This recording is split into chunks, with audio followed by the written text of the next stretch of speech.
And I want to talk about these devices for people without diabetes as well. And we're seeing more and more people use these. So I'm interested in what your thoughts are around.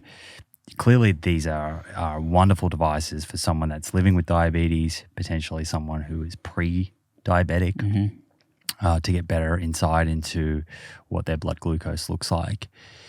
How do you feel about folks without diabetes or pre-diabetes using these?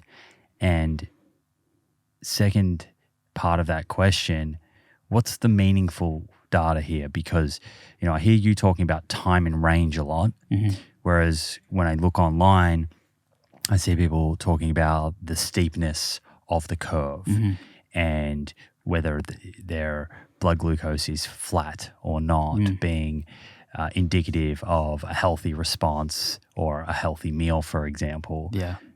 I'd love to hear your thoughts on that. There's so much to unpack here. All right.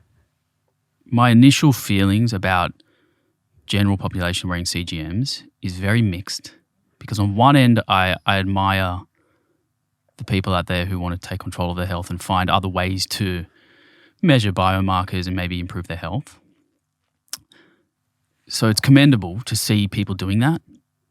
But I think the part that's missing is the education around the data. So what good is data if you have no idea how to interpret it?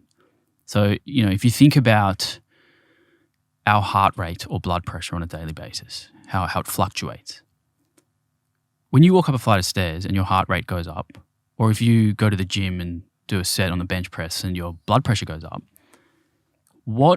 knowing that fact about your blood pressure or heart rate, how is that going to impact the way you live your life?